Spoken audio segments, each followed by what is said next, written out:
उसके बाद की क्या रणनीति है?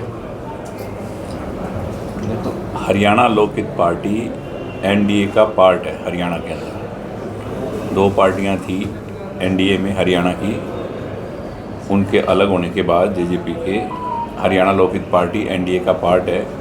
उस नाते हमने जब किसी के साथ हमने उसका साथ देने का वायदा किया है तो कोई भी काम मेरा कंडीशनली नहीं होता। कंडीशन से हमने दिल से साथ हैं और वो रोल हमने अपना अदा किया।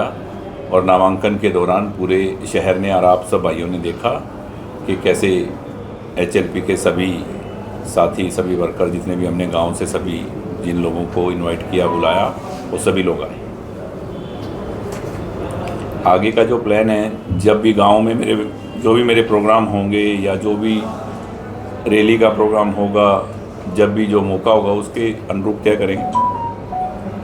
तो आप किस रूप में देख रहे हो जो पूरे देश के चुनाव को, तीसरा चरण का चुनाव कल होने जा रहा है मतदान का, तो आप देश में क्या देख रहे हैं? देखो, मेरी सोच कोई आप लोगों से अलग नहीं है। आप भी सोच रहे होंगे कि देश, अब आप देख लो सामने मोदी जी के कौन है, क्या वो आज जो देश की स्थिति है, जब उन लोगों के पास देश था, उनके हाथ में देश था, इतने सालों तक उन्होंने राज किया, क्या ये हालत थी हमारे देश की, हमारे भारत की, हमारे हिंदुस्तान का ये जो जलवा, ये जो गौरव है पूरी दुनिया में, पूरे संसार में ये था?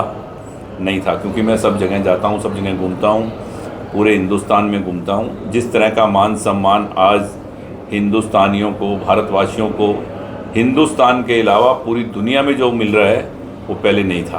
भारत को जो गौरवान्वित किया है पूरी दुनिया में मोदी जी ने, और सनातन धर्म को साथ लेकर, क्योंकि राजनीति में धर्म, हरियाणा लोकहित पार्टी का भी तो यही नारा है कि राजनीति कभी भी धर्म के बिना नहीं हो सकती। भगवान राम की बात करें या किसी की बात करें, सनातन धर्म को मानने वाले लोग हैं। और मोदी जी तो वैसे ही, ये कुछ लोग हैं जो मोदी जी, योगी जी, मनोहर लाल जी, जो देश को, राष्ट्र को समर्पित हैं, ऐसे लोगों से ये देश चल रहा है। तो हम एनडीए का जो हिस्सा होने के नाते हरियाणा लोकहित पार्टी की सोच भी यही है कि राजनीति में धर्म के साथ जो राजनीति करेगा वो कभी भी गलत काम नहीं करेगा और वो कभी भी अन्याय नहीं करेगा। और ये तो सिर्फ अपने देश के लिए और बच्चों के भविष्य के लिए और देश सुरक्षित रहे इसलिए काम कर रहे हैं, और हम इनका पार्ट होने के नाते इनके साथ हैं। जब से कांडा ब्रदर की एंट्री हुई है बीजेपी के प्रचार में, तंवर साहब के, जब से बड़ा नैरेटिव प्रचार जो है लगातार काफ़ी लोग कर रहे हैं, क्या संदेश है? क्या प्रचार कर रहे हैं? काफ़ी नैरेटिव प्रचार है आपके लिए किया जा रहा है लगातार। देखो, हर इंसान की अपनी अपनी सोच है। जो उनके साथी होंगे वो हमारे आने से कोई खुश भी नहीं होगा, तो वो अपनी बात रखते हैं। पर सच्चाई सिरसा की जनता को, सिरसा की कॉन्स्टिट्यूंसी के आसपास जितनी भी कॉन्स्टिट्यूंसी हैं, क्योंकि रानियाँ, रतिया, एलनाबाद, कालांवाली, यहाँ सब जगह हमारे कैंडिडेट खड़े हो चुके हैं। सबको हमारी नीयत, हमारी नीति, हमारे सिस्टम का मालूम है कि हमारी क्या सोच है। इसलिए किसी के बोलने से कुछ नहीं, सबको पता है कि ये अगर लगे हैं तो दिल से और सच्चाई के साथ लगे हैं। क्योंकि हमें वोट देना है नरेंद्र मोदी जी को। हम चाहते हैं कि सनातन धर्म को मानने वाले हमारे देश के भविष्य, बच्चों के भविष्य के लिए, सनातन धर्म के लिए, और देश सुरक्षित रहे, सुरक्षित हाथों में रहे, इसके लिए हमें नरेंद्र मोदी जी को वोट करना है।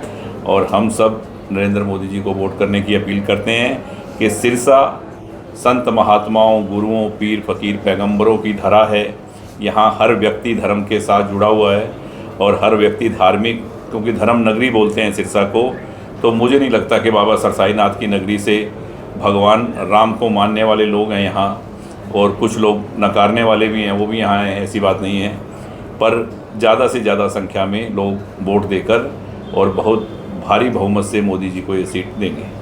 तो लोगों के बीच में जा रहे हैं सर, ज़्यादा से ज़्यादा वोटिंग करने के लिए भी उनको बोल रहे हैं, तो क्या मानते हैं? देखो, वोट तो इंसान का कर्तव्य है, उसका फ़र्ज़ है कि मतदान ज़्यादा से ज़्यादा करें, क्योंकि इसी से हमारे बच्चों का, हमारे देश का भविष्य तय होता है। तो मैं तो ये कहूँगा कि मतदान आप ज़्यादा से ज़्यादा करें। और मतदान इसीलिए बोलते हैं कि दान उसी व्यक्ति को करें जहाँ सार्थक हो। अपना वोट वहीं दें जहाँ आपको लगे कि हम हमारा परिवार, हमारा देश, हमारा धर्म सुरक्षित है, वहाँ हमें वोट करना चाहिए। अपने वोट को ख़राब नहीं करना चाहिए। कोई भी ऐसी जगह किसी के भी कहने से किसी भी ऐसी पार्टी को कहीं भी नहीं डालना चाहिए जहाँ लगे कि आपका मतदान, आपका दिया हुआ दान सार्थक नहीं है, जहाँ लगे कि आपके वोट की कीमत आपको नहीं मिल रही, कि आपका वोट आपके देश के लिए नहीं जा रहा, देश के भविष्य के लिए नहीं जा रहा, वहाँ नहीं डालना चाहिए। कांग्रेस का एक तरफा दावा किया जा रहा है कि एक तरफा लहर हो चुकी है। तो लहर क्या, लहर तो वो खुद ही नहीं मानते। कांग्रेस वाले जो इनके बड़े लीडर हैं वो खुद ही नहीं मानते। वो कभी ईवीएम की बात कर देते हैं, कभी किसी चीज़ की बात करते हैं। ऐसा नहीं है। पूरे देश को और पूरे कांग्रेस के शीर्ष नेतृत्व को भी सबको मालूम है कि एक बार फिर मोदी सरकार और हिंदुस्तान में मोदी जी आ रहे हैं। सीटों की मैं बात नहीं करता कि 300 से आ रहे हैं, 400 पार से आ रहे हैं, 500 पर लोगों ने पूरा मन बनाया हुआ है कि भारी बहुमत से एक बार हमने फिर मोदी जी को इस देश को उनके सुरक्षित हाथों में सौंपना है। वीरेंद्र सिंह अपनी अलग डुगडुगी बजाते हैं, किरण चौधरी अपनी डुगडुगी बजाते हैं। इस सब के बीच में आप कांग्रेस का भविष्य कैसे देखते हैं? देखो, कल ही जो समैन गांव में हुआ है वो भी आप सबको मालूम होगा। तो यहाँ क्या है कि हमेशा ही इनकी आपसी लड़ाई जो है कांग्रेस की, वो बहुत बड़ी बात है। आपस में ही लड़के आपसी फूट के कारण, और वही अब ये ना बोलने चाहें, पर अंदरूनी क्या है आपको ही मालूम है कि क्या हालत है इनके, क्या है। और आज जो इतने लोगों को सरकार की तरफ से जो सहायता मिल रही है, तो वो लोग सब वोट देने वाले हैं मोदी जी को। और इनका तो आपको पता ही है कि आज तक पहले क्या किया है। देखो, आज भी जो कैंडिडेट हैं जो बीजेपी के सामने खड़े हैं, वो पहले भी यहाँ आए हैं, पहले भी जीते हैं, उनकी सरकार भी थी।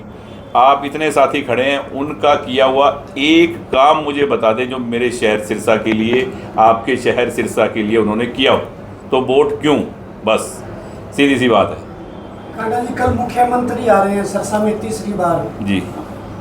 तो सर डबाली में करें, उसके लिए क्या है? डबावाली में कल उनकी रैली है, गोरीवाला में शायद उनकी रैली है। उसके बाद में सिरसा आएंगे, सिरसा के लोगों से मिलेंगे, यहाँ निशुराज में रुकेंगे और यहीं हम एक रात को उनके डिनर का प्रोग्राम कर रहे हैं। शहर के लोगों से मिलवाएंगे, शहर के जो काम हैं उनके बारे में उनसे बात करेंगे कि इलेक्शन के बाद में जो शहर के कुछ काम रुके हुए हैं।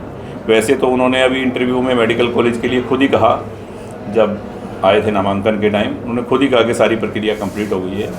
वो आप लोगों ने कहीं दिखाया नहीं, जबकि लोगों को और हमारे शहर को इस मेडिकल कॉलेज की बहुत ज़्यादा ज़रूरत है, ताकि जल्द से जल्द ये शुरू हो और सभी के काम आएगा ये। तो ऐसे कुछ काम जो पेंडिंग है वो हम उनसे पूरे करवाएंगे जल्दी। कई जगह पे किसानों का विरोध लगातार देखने को मिल रहा है, जहाँ जहाँ बीजेपी कैंडिडेट चलाए। मेरे को नहीं लगता भाई साहब कि कहीं भी किसानों का विरोध है, क्योंकि पिछले दिनों जब पंजाब में किसान बॉर्डर पे बैठे थे, जब कुछ लोगों से मेरी बात हुई थी, तो उन्होंने कहा कि हरियाणा के कुछ एमएसपी के रेट से भी ज़्यादा भाव हैं और सरकार ने हमेशा मुआवजा केंद्र की तरफ से किसानों को, अगर पिछली सरकारों के हिसाब से देखें तो बहुत कुछ मान सम्मान और ये सब चीज़ें इस सरकार ने ज़्यादा दी है। तो ये कुछ पार्टी के भी लोग हो सकते हैं, कुछ पार्टी के भी लोग हैं जो किसानों के भेष में किसानों को बदनाम करने के लिए, किसानों की आड़ में अपना उल्लू सीधा करते हैं। किसान कभी भी, किसान को फुर्सत ही नहीं है इन कामों के लिए। उसको अगर सरकार का अगर उसको विरोध करना है तो वो वोट नहीं देगा सरकार को, पर वो ऐसी कोई हरकत नहीं करेगा कि जिससे किसान का नाम बदनाम हो। लगता है कि 400 पार होगा? लगता नहीं, मुझे तो पहले दिन से ही लगता है कि लोगों ने मन बनाया हुआ है कि हमने एक बार फिर मोदी जी को बहुत ज़्यादा भारी बहुमत से जिताना है। और ये सब वोट हमें भी यहाँ कमल के निशान का बटन दबेगा और फूल जाके सीधा मोदी जी की झोली में गिरेगा और बहुत भारी बहुमत से सिरसा की भी जीत होगी। कुछ लोग मुझे कहते हैं यार तंवर साहब से लोग नाराज़ हैं, खुश नहीं हैं। मैंने कहा ये बात पिछले इलेक्शन में भी सुनने को मिलती थी। सुनीता दुग्गल जी खुद रतिया से हार गई थी, तो लोग उनको कहते थे आप तो रतिया भी नहीं जीते, पर वो 3,10,000 3,09,000 कुछ वोटों से जीते थे, 3,10,000 से। ऐसे ही इतनी बड़ी जीत अब भी होएगी, इतनी बड़ी, इससे जीत कम नहीं होगी, क्योंकि लोगों ने मोदी जी को वोट देना है, कमल के फूल को वोट देना है, नरेंद्र मोदी जी को वोट देना है, इस देश का भविष्य तय करना है। तो लोग बहुत समझदार हैं, सोच समझ कर वोट देंगे और देश के भविष्य के लिए वोट करेंगे। चुनाव का परिणाम आते ही ईवीएम को कोसना शुरू कर दिया जाता है। वो तो हमेशा ही है, जब आदमी का जोर नहीं चलता तो फिर वैसे ही करता है। आपको बताइए, अब मैं क्या इसमें कुछ बातें कहूँगा तो फिर आप कहोगे। तो सर, कांग्रेस की तरफ से एक आरोप लगाया जा रहा है कि डॉक्टर अशोक तंवर के रोड शो के अंदर किराए के समर्थक लाए गए थे। उनके पास फोटोज वीडियोस भी हैं। मेरे को तो किसी ने पैसे दिए नहीं, मैं भी उस समर्थक के नाते तो आरोप प्रत्यारोप तो चलते ही रहते हैं और ये चलने ही चाहिए और चलेंगे भी, पर ऐसे नहीं होता कभी भी। आप सिरसा के लोग, आपको पता है कौन किसके साथ आया हुआ था। ठीक है, अलग अलग लोग सब अपने अपने जो भी साथी हैं भारतीय जनता पार्टी के जो भी हैं वो अपने अपने लेके आए थे लोग सब अपने अपने समर्थकों को। पर मेरी निगाह में ऐसी बात नहीं है कि कोई किसी के साथ आए तो उसके ऊपर आप ऐसी बात करो।